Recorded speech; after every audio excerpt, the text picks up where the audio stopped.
दोस्तों, अभी पिछले दिनों राम मंदिर, रामलला, हमारे भगवान के मंदिर की उद्घाटन सेरेमनी हुई और उससे हम सब हिंदुओं का दिल गर्वान्वित हो गया। लेकिन इससे एक और बात पता लगी कि ज़्यादातर हिंदू नहीं जानते कि प्राण प्रतिष्ठा क्या कार्यक्रम होता है और इसकी क्या सिग्निफिकेंस है। इसके बारे में मैंने सोचा कि मैं आपसे बात कर लूं कि प्राण प्रतिष्ठा किसको कहते हैं। दोस्तों, अगर आप मंदिर घर पे रखते हैं और अगर आप बाज़ार से कोई मूर्ति लेकर आते हैं तो मंदिर में विस्थापित मूर्ति और जो बाज़ार से मूर्ति आप खरीद कर आए दोनों एक नहीं होती। जो मंदिर में लगी हुई मूर्ति होती है उसके अंदर भगवान स्वयं विराजमान होते हैं और बाज़ार से खरीदी हुई एक मूर्ति उसका एक प्रतीक होती है और उसको मंदिर में लगाने से पहले उसके अंदर कुछ सेरेमनीज की जाती हैं जिससे प्राण प्रतिष्ठा कहते हैं, जिससे आपके घर में लगा हुआ जो एक आइडल है उसके अंदर भगवान स्वयं उपस्थित हो चुके हैं। इस प्रोसेस को प्राण प्रतिष्ठा कहते हैं। और हर मंदिर में जो मूर्ति लगी होती है जिसके सामने जाकर हम नतमस्तक होते हैं, अपने दिल की बातें करते हैं, उसको हम एक स्पेशल रिचुअल से करते हैं जिसको प्राण प्रतिष्ठा कहा जाता है। उसमें किया क्या जाता है कि आप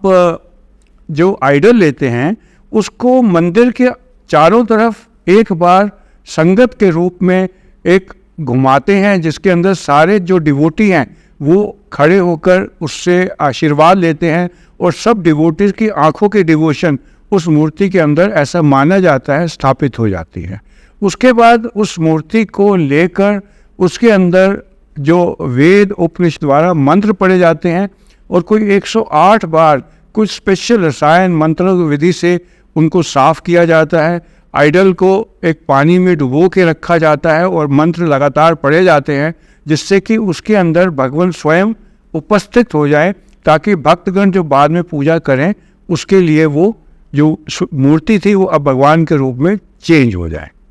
इसके नेक्स्ट स्टेप में क्या किया जाता है, पूजा आरती के साथ मंत्र विधि के साथ उनका श्रृंगार किया जाता है और अंत में उनके आइज़ की ओपनिंग की जाती है। और भगवान के आइज़ की ओपनिंग के बाद उसका तेज कोई भी सहन नहीं कर पाता, इसलिए ऐसे किया जाता है कि उसको पीछे से जाकर, भगवान के पीछे से जाकर आइज़ में डायरेक्टली बिना देखे एक सोने की गोल्डन नीडल से आंखों के आसपास अंजन लगाकर उसका श्रृंगार किया जाता है और इसके बाद मूर्ति को मंदिर में स्थापित किया जाता है। ये बड़ा इम्पोर्टेंट रिचुअल है जिसके बारे में मैंने सोचा हर हिंदू को पता होना चाहिए, जिसको प्राण प्रतिष्ठा का नाम दिया गया है। ये बड़ा दुर्भाग्य है कि ज़्यादातर लोगों का इसका पता नहीं होता और इसलिए जब भी आजकल क्या हो रहा है कि जो दिल्ली में जहाँ मैं रहता हूँ अगर पुराने बड़े घर तोड़े जा रहे हैं और उसी जगह 3-3 मंजिल के घर बनाए जा रहे हैं, कोठियों को जो फ्लैश पे तब्दील किया जा रहा है,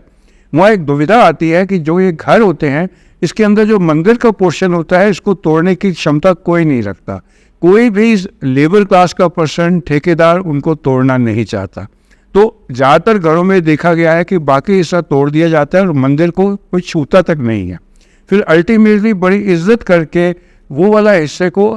पर से पूरे का पूरा इन टोटो लेकर एक बड़े कैरियर में लेके किसी मंदिर में एक समर्पित कर दिया जाता है, जो मैंने पर्सनली देखा है। तो प्राण प्रतिष्ठा के बारे में इतना नॉलेज होना मेरे ख्याल से सब में ज़रूरी था, जो मैंने आप सबको बताया। तो आप सबका मेरे साथ जुड़ने के लिए धन्यवाद। अगर आपको मेरा ये वीडियो पसंद आया हो तो आप ये लाइक माइंडेड पीपल में शेयर कर दीजिए और मेरे चैनल को सब्सक्राइब कर लीजिए।